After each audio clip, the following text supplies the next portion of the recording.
साथियों, जय हिंद, जय भारत। मैं मदन लाल आज़ाद, संस्थापक संयोजक ठगी पीड़ित जमाकर्ता परिवार और all India bike book taxi union, आज दिनांक 10 जून 2024 को आपके समक्ष प्रस्तुत हूँ राजधानी दिल्ली से।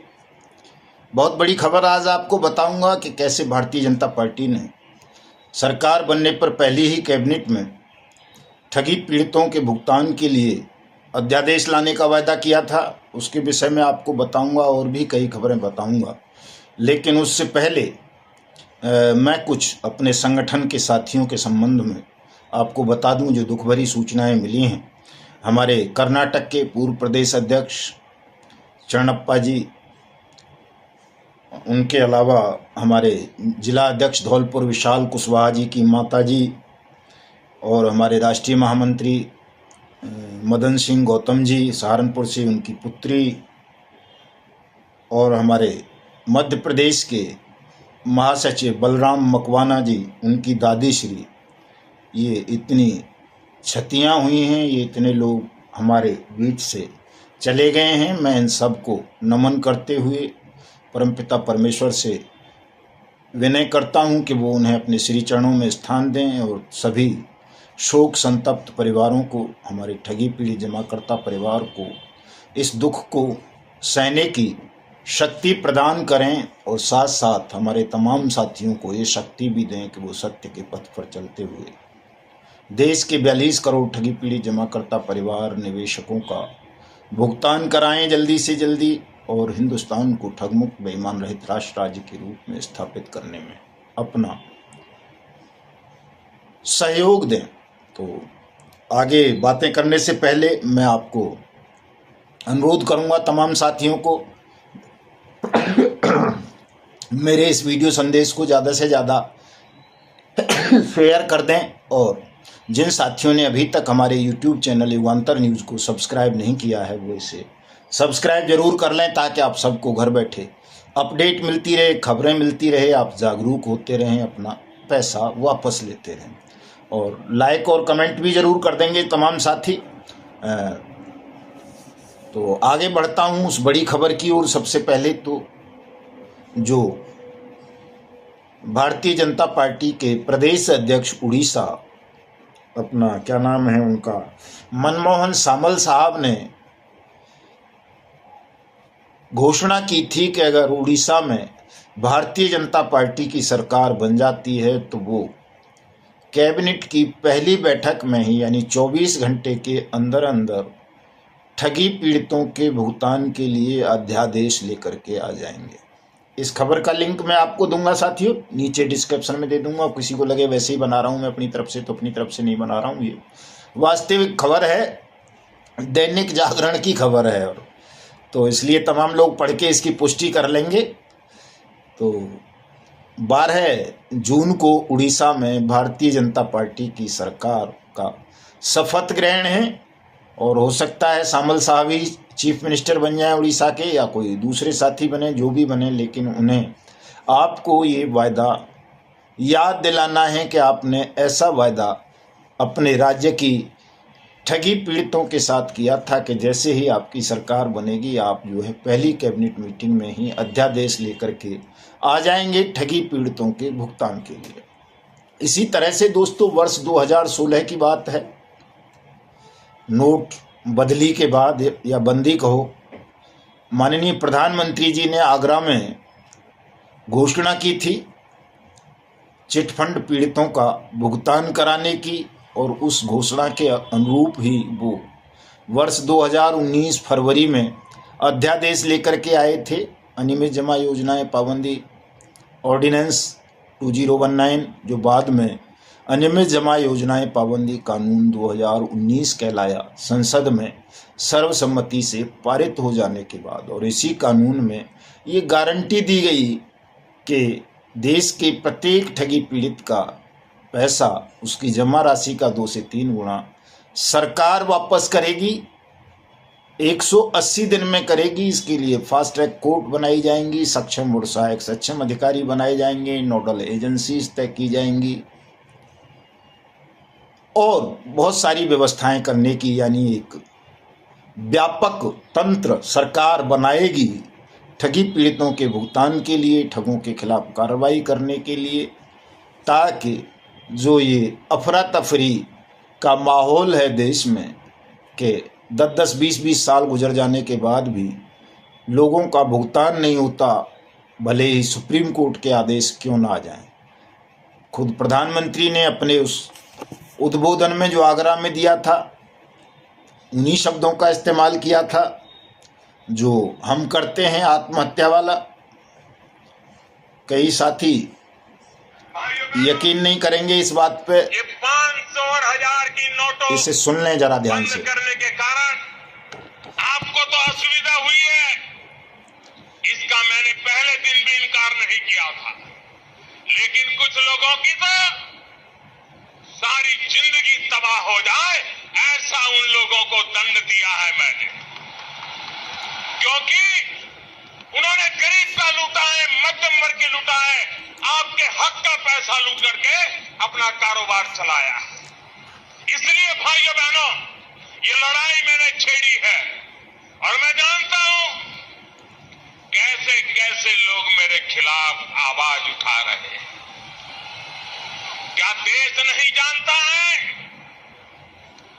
चिट फंड में कारोबार में किसके रुपये लगे थे? लाखों करोड़ों गरीबों ने चिट फंड में पैसा जमा कराया और राजनेताओं के आशीर्वाद से करोड़ों करोड़ों रुपयों के चिट फंड के पैसे गायब हो गए और चिट फंड के कारण सैकड़ों परिवार के मुखियाओं को आत्महत्या करने की नौबत आ गई थी, मरना पड़ा था। जरा इतिहास गवाह करके देख लो, वो आज मुझे सवाल पूछ रहे हैं। तो सुना साथियों आपने प्रधानमंत्री जी का ये क्रांतिकारी भाषण। क्या कहा उन्होंने? वही कहा जो मैं आमतौर पर बोलता हूँ। तो इस वायदे को उन्हें याद दिलाना है। और जैसा कि आप सबको पता है, हम पिछले 6 महीने से, जनवरी 2024 से ही लगातार भारतीय जनता पार्टी और पीएमओ के संपर्क में रहते हुए ये मांग करते रहे हैं कि आप देश में अनियमित जमा योजनाएं पाबंदी कानून 2019 को सख्ती के साथ क्रियान्वित करें। हमारा आपके साथ, आपकी सरकार के साथ, आपकी पार्टी के साथ कोई निजी झगड़ा नहीं है, कोई निजी शत्रुता नहीं है। यदि आप इस कानून पर काम करेंगे और देश के करोड़ों ठगी पीड़ितों का भुगतान करेंगे तो हमारा संगठन ठगी पीड़ित जमाकर्ता परिवार पूरी ताकत के साथ निस्वार्थ भाव से आपकी पार्टी का, आपकी सरकार का, आपका सहयोग करेगा। और आप सबको पता है हमने किया भी है। हमने पैसे से भी मदद की है भारतीय जनता पार्टी की। कई लोग तो ऐसे होते हैं कि वो पार्टियों से पैसे लेते हैं, लेकिन हमने कोई पैसा नहीं लिया। हमने उल्टा पैसा दिया पार्टी फंड में, ताकि पार्टी को हमारी गंभीरता का एहसास हो। हमने प्रधानमंत्री को सहयोग किया जनसभाओं में जाकर के, अपने कार्यक्रमों के माध्यम से, अपने सोशल मीडिया हैंडल्स के माध्यम से। और इंतज़ार था इस दिन का कि कब भारत के प्रधानमंत्री के रूप में तीसरी बार नरेंद्र मोदी शपथ लेंगे, उनका मंत्रिमंडल बनेगा, उनकी सरकार बनेगी, तो हम उनकी पार्टी के नेताओं से और उनसे मिलकर के उन्हें उनके वो तमाम वचन और वायदे याद दिलाएंगे जो उन्होंने चुनाव के दौरान या चुनाव से पूर्व देश के ठगी पीड़ितों के साथ हमारे साथ किए थे, कि अब जल्दी से जल्दी आप अनियमित जमा योजनाएं पाबंदी अधिनियम 2019 का क्रियान्वयन सुनिश्चित करते हुए देश के तमाम ठगी पीड़ितों का पैसा उनकी जमा राशि के 2 से 3 गुना 180 दिन में वापस करें, चूँकि आपने ये कानून बनाकर उनको भुगतान की गारंटी का अधिकार दिया है। साथियों, दुख की बात है कि आज कैबिनेट की पहली मीटिंग होने जा रही है नरेंद्र मोदी जी की चल रही है मीटिंग इस वक्त प्रधानमंत्री आवास पर। उसमें वो विभागों का वितरण करेंगे और कुछ फैसले लेंगे। एक फैसला तो उन्होंने कैबिनेट की मीटिंग से पहले ही ले लिया है, वो वाला किसान सम्मान निधि वाला 20,000 करोड़ रुपए रिलीज कर दिए हैं। तो इस फैसले को सुनकर के मुझे उनके को हंसी भी आई कि यार देखो, कैसे मतलब सरकार भी उन्हीं को तवज्जो देती हैं जो सरकार के खिलाफ एक तरह से जूता लेकर के खड़े हो जाते हैं कि अगर किसानों ने भारतीय जनता पार्टी को डिफीट नहीं दी होती, नहीं हराया होता, तो संभवतः प्रधानमंत्री जी की पहली कलम किसान सम्मान निधि पर नहीं चलती, ठगी पीड़ितों के मामले पर चल रही होती।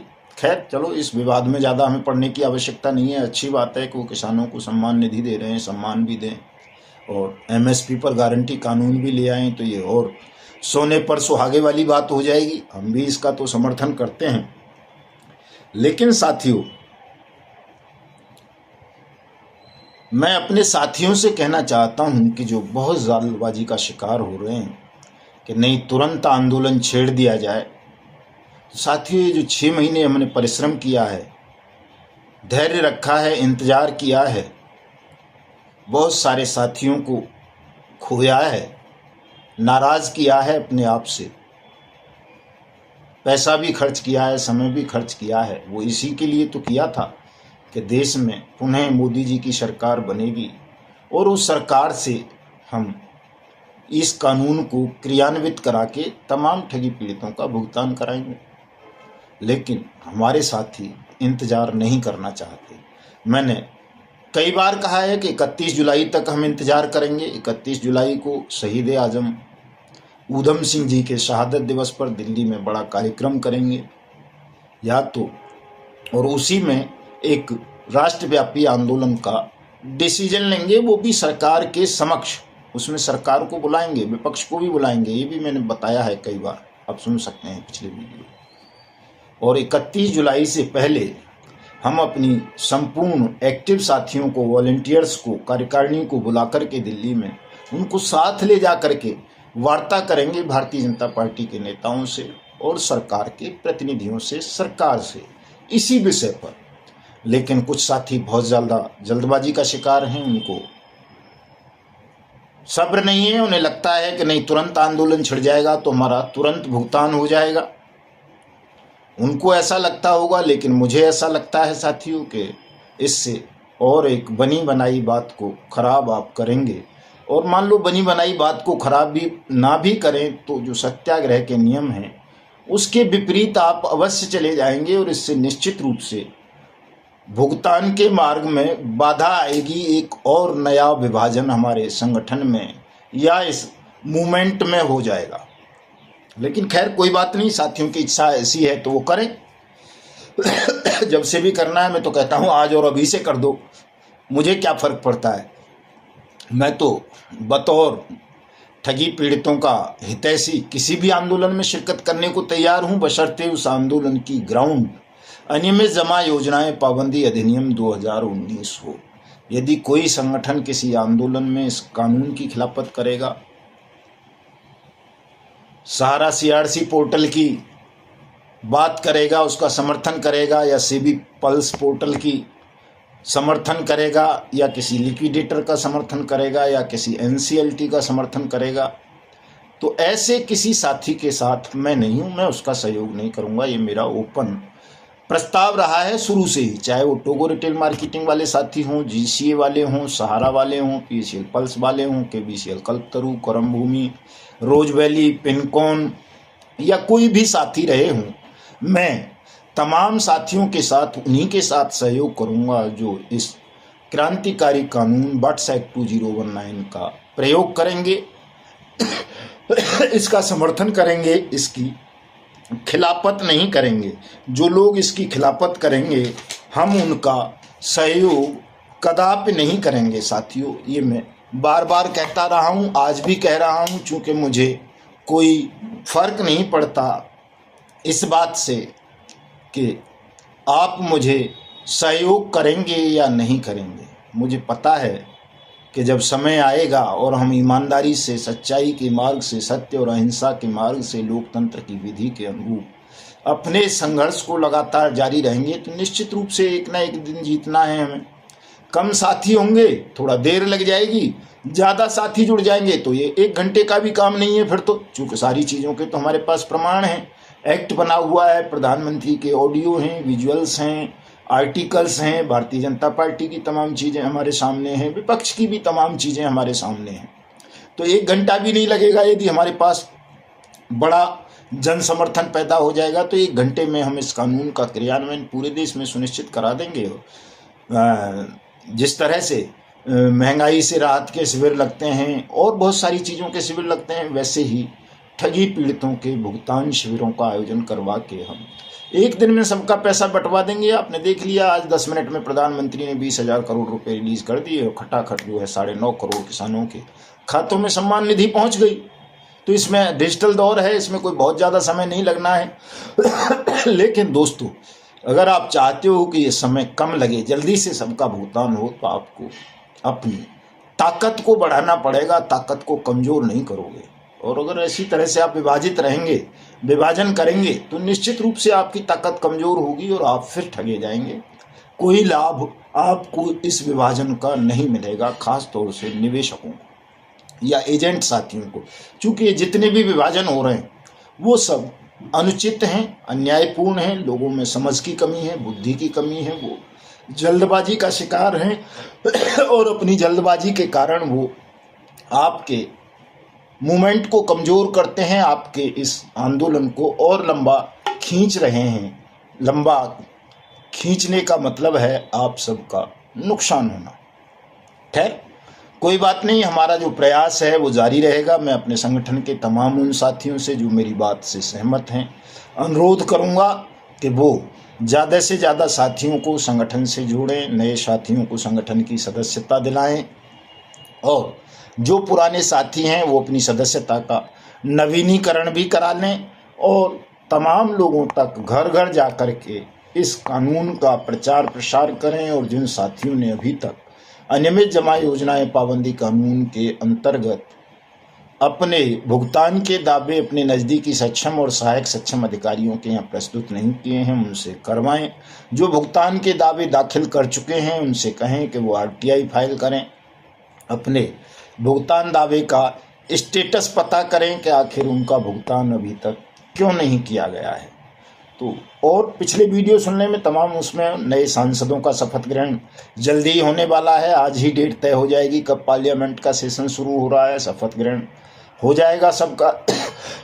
उसके बाद हमें साथियों तमाम सांसदों से दिल्ली में मिलना है, सरकार से मिलना है, भाजपा के नेतृत्व से मिलना है, अपनी डिमांड्स उनके समक्ष रखनी है।